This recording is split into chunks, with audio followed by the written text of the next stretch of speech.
Hello दोस्तों, स्वागत है आपका दीप सागर दर्शन में। इस वीडियो में हम जानेंगे कि ब्राह्मण भी चोरी छुपे बौद्ध धर्म का पालन करते हैं, परंतु लोगों को बेवकूफ़ बनाने और अपनी रोजी रोटी चलाने के लिए वो हिंदू धर्म और पाखंड का ढोंग करते हैं। तो शुरुआत करते हैं। कई लोग ये समझते हैं कि जो ब्राह्मण हैं वो बौद्ध धर्म से नफरत करते हैं, उनके दुश्मन हैं, और कई ये समझते हैं कि नहीं, कुछ ब्राह्मण जो हैं वो बौद्धों के मार्ग पर चलते हैं, बुद्ध का अनुसरण करते हैं और उनकी शिक्षाओं का पालन करते हैं। इतिहास यदि आप खंगोल कर देखेंगे या पढ़ेंगे तो आपको इस बारे में जानकारी मिलेगी। होता क्या है, ये एक बहुत ही जटिल प्रश्न है जिसका उत्तर हाँ और ना दोनों में दिया जा सकता है, क्योंकि बौद्ध धर्म के इतिहास में ब्राह्मणों की अपनी अपनी अलग अलग प्रतिक्रियाएं थी। कई ऐतिहासिक अभिलेखों से पता चलता है कि बुद्ध के जीवन काल में और उसके बाद भी कई ब्राह्मणों ने बुद्ध के उपदेशों को स्वीकार किया। कुछ प्रमुख ब्राह्मणों ने बुद्ध से सीधे बहस भी की, उनके तर्कों से वो सहमत हुए और बौद्ध धर्म अपनाकर प्रतिष्ठित बौद्ध भिक्षु बन गए। उदाहरण के लिए सारिपुत्र और मोदल्यायन बौद्धों के दो प्रमुख शिष्य मूल रूप से ब्राह्मण थे।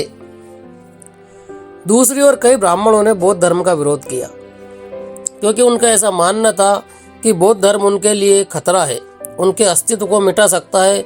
बुद्ध की शिक्षाएं ब्राह्मणवाद पर चोट करती हैं। बुद्ध सामाजिक एकता की बात करते हैं और जाति व्यवस्था को खत्म करने की बात करते हैं, मगर ब्राह्मण जो कट्टरवादी मनुवादी है, उनका मानना है कि नहीं, जातिवादी होना जरूरी है। यदि जातियाँ रहेंगी तो ही हम ब्राह्मण बने रहेंगे, तो ही हम सर्वोच्च बने रहेंगे और तभी हम सबके सिर पर बैठे रहेंगे। ऐसे मनुवादी ब्राह्मण जो थे वो बुद्ध से दूर होते गए और उन्हीं लोगों ने बुद्ध का पुरजोर विरोध किया, बुद्ध की शिक्षाओं को निरस्त किया, उनका खंडन किया और बुद्ध के दुश्मन बन गए और एक अलग ही अपना दल बना लिया। और जो बुद्ध की शिक्षाओं से प्रभावित लोग थे, जो ब्राह्मण थे, जो उच्च कोटि के जो वास्तविक ब्राह्मण हैं, जिन्हें परम ज्ञान प्राप्त हो जाता है, वो परम ब्रह्म को जान लेते हैं, वो बुद्ध से जुड़ गए। और यही वास्तविक भी है, क्योंकि बुद्ध की जो शिक्षा है वो वैश्विक है, वो सीमाओं से परे है, वो किसी बंधन में नहीं बांधती हैं, वो सार्वभौमिक सत्य बोलते हैं। और उन्हीं सार्वभौमिक सत्य को जानकर जो ब्राह्मण बोधिसत्व को प्राप्त हुए वो बुद्ध से जुड़ते गए और उनके मार्ग का अनुसरण करते गए। यही वजह है कि बौद्ध धर्म के प्रचार प्रसार में भी अनेकों ब्राह्मणों ने अपना योगदान दिया और उनके शिक्षाओं का पालन किया। दूसरी ओर जो मनुवादी ब्राह्मण हैं, जो जातियों को ही पर सर्वोच्च मानते हैं और अपने को सर्वश्रेष्ठ मानते हैं, उन्होंने बुद्ध का विरोध किया, बुद्ध की शिक्षाओं का खंडन किया। ये चुनौतियां चलती गई और आज तक चल रही हैं। निष्कर्ष जो है, ब्राह्मण समुदाय की ओर से गौतम बुद्ध के प्रति एक समान प्रतिक्रिया कभी नहीं मिली है।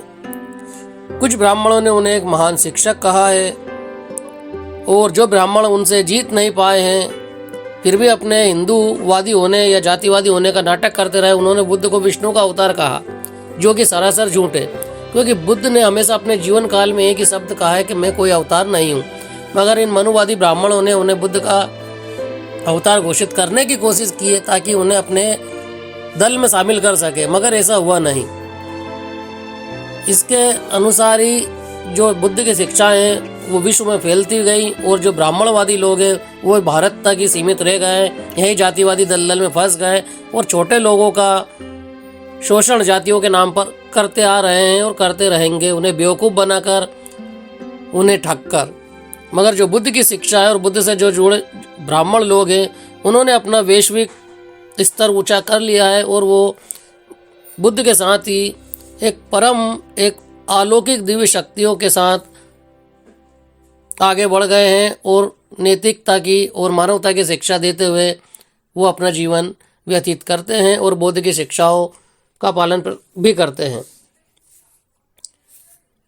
वीडियो में अभी इतना ही। यदि आपको वीडियो पसंद आए तो इसे शेयर कीजिए और चैनल पर यदि नए तो चैनल को सब्सक्राइब कर लीजिए। इसी प्रकार के अन्य वीडियो और देखने के लिए भी आप हमारे चैनल को विजिट कीजिए। धन्यवाद।